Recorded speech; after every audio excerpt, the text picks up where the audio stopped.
Well, I promised more sci-fi recently, and here we are. I'm going to start with this. This is the Hasegawa 172 Vanship. Looks to be a great little kit. So let's go and take a look inside the box here on International Scale Modeler.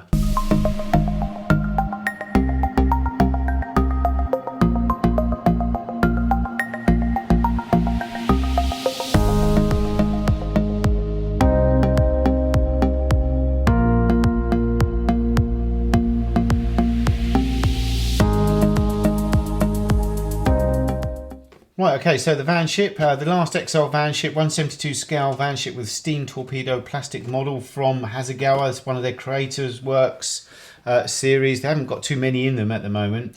I do believe LastExile is maybe some sort of anime program or something. I'm not 100% sure. I'm sure someone will be able to correct me.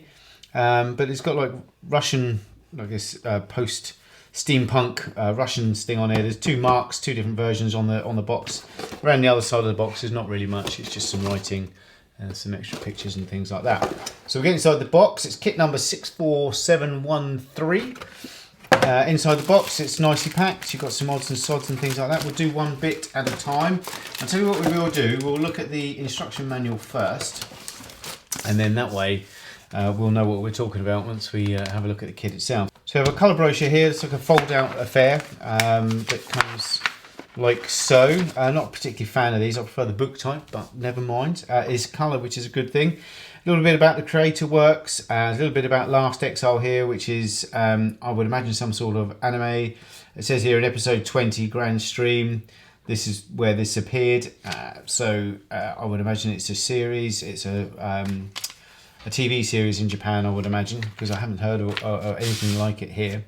On the inside cover, you've got the sprue maps, which is nice. You've got colour call-outs here for guns, Mr. Hobby, Aqueous, and Mr. Colour.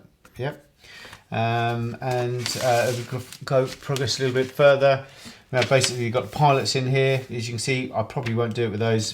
Very basic cockpit. Just give it very quickly. I would imagine there's not many parts to this, that's for sure. We go again and again. It's just putting together the model. It's kind of like a mix between a race car and a bicycle stroke plane, or a motorbike stroke plane. And as you can see, they're calling it a balancer tube and things like that. And the main body, and you've got this some sort of propulsion Claudia unit, which is obviously some form of steampunk propulsion unit. We then got to move over to the next sheet, and on here we've got more of the wings and things like that. It's the wheel arches, the torpedo, and finally, once the model's together, how to pose it on the stand and everything, just to give you a hand. Clicking across, you then come to this bit. This is very nice indeed. I do like this. This is a colour diagram. There's 5 different versions you can have here.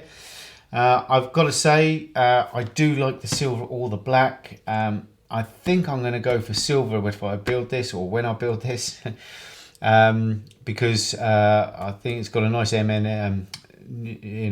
nice metal finish to it that I can practice with some new paints like the AK Metal Extremes and things like that. Maybe give those a whirl, or the Mr. Hobby ones as well. The Super Metallic 2s, I think it is. Then got on this side, you've got how to paint the pilots and everything. Again, I'm not a fan of pilots. I don't usually put them in at all, to be honest with you. I'm not a fan of them at all. And that is that. So a nice little colour pamphlet, I have to say. I do like the colour versions of these things. I do think it makes a difference and gives you an idea how it looks once it's built up. It just gives you a better understanding of the colours and everything involved as well. So we'll go on to the clear pieces first, and we've got here. Where's my little pad? It's around here somewhere. Okay, and as you can see from this, we've got looks like one cockpit piece, maybe a front piece here, and some headlights and things like that. So nice clear plastic. I would imagine, I would have thought that some of that's going to be painted, apart from these, which would be lights or something similar. We then go on to another baggie where we have what looks to be just the stand.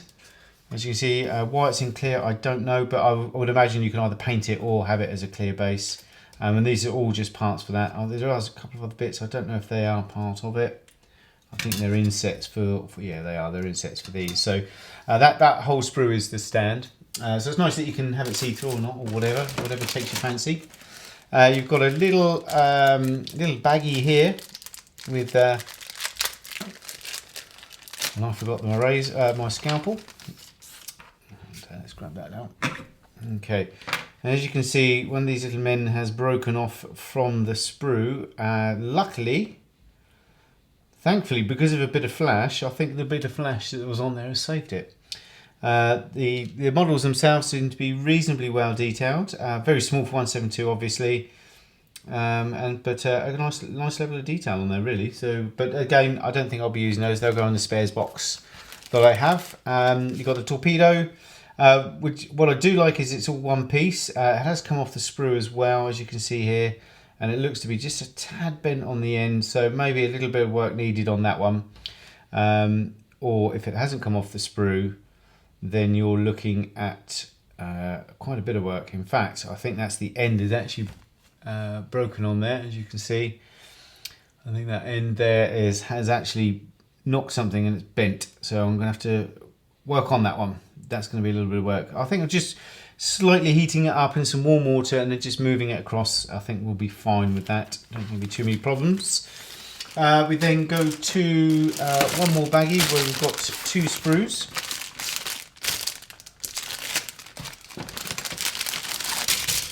Okay, so let's take a look at the 3 sprues. There's a little sprue in there as well. The little sprue is just greebles. Oh no, it's the bottom half of the.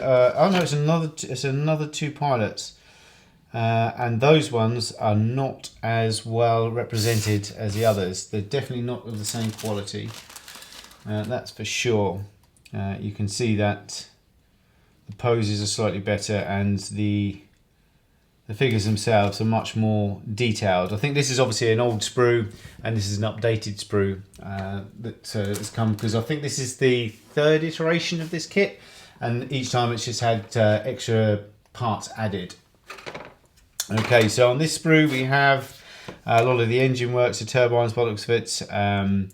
We've got this cylinder case. I think this was the engine case that it mentioned. We've got axles here, and some of these wing fenders. They look quite funky actually. They're going to look nice when they're done. And just everything's well molded. It's one of those good Hasegawa kits, you know, from Hasegawa, that sometimes they're going to be really good or really bad. But this is very well molded, very fine. There's no EPMs anywhere that I can see on show that would be on display. You'd have to sand. And this is the piping around this propulsion unit is very nice indeed, and there's no burring on it either. So not much cleanup on that, which is good, which is really nice, because this is usually an area where you always got to have to do some work. We then move on to a last sprue. Actually, it's a very quick review. This is the last sprue. So you've got the body here, the fuselage, if you will. And this is like a cross between a motorbike and a car stroke airplane, and a very small wingspan. And you've got the cockpit interior floor here, the outwells there with some jets on as well, and then you've got the wheel covers. Again, very well, nicely moulded, nice clean, clear plastic. The vents on and everything seem to be going very well. And I do like this little Hasegawa badge here. We could do something with that. There's a little Hasegawa badge here in styrene, which you could actually do something with a stand. I think that would look quite nice. And where it's proud, you can paint it and even weather it if you wanted to. But that is a very quick tour of the sprues. Not many of them. I think, if I remember rightly, this kit cost me, oh God, I can't remember now. I think I paid quite a bit for about £35–40, which I thought was quite a lot at the time, but obviously it wasn't, because now they're going for silly money. Although I think I've found a site in Europe that you can pick them up for about €66, but I don't think there's many in stock. But here's a decal sheet. They're by Gonzo, the decals, Flying Dogs. Seem to be very much in register, very nice, reasonably thin. They're quite thin actually. Looks like they'll go down quite well. Obviously time will tell, but very nice indeed. I have to say, I do like this scheme here, which is the dark scheme, I believe, the black scheme. But then I also like the silver skin. But I really want to do this in the NMM finish.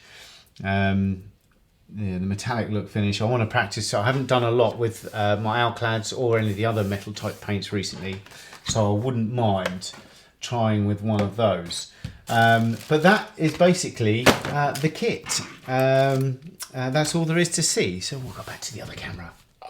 Well, there you go. That's the 172 Vanship from Hasegawa reviewed. It's been a long time since I've done a review, about a year, or well over a year actually. I think the Poacher was the last one I reviewed, which would have been about a year and a half ago, I think. So forgive me if I've been a bit rusty or something like that, or I've not said anything wrong. I've got to get back into the gist of it.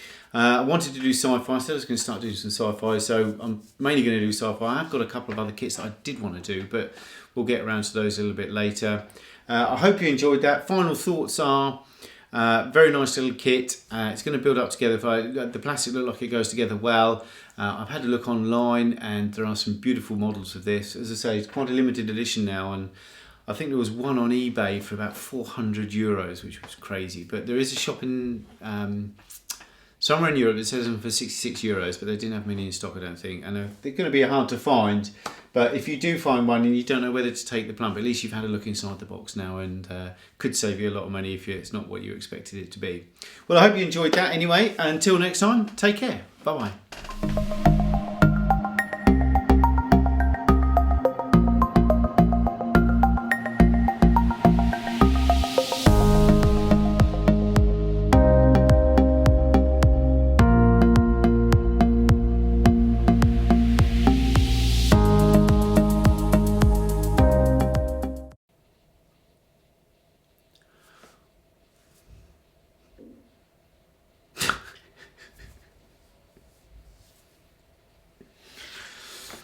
Yeah.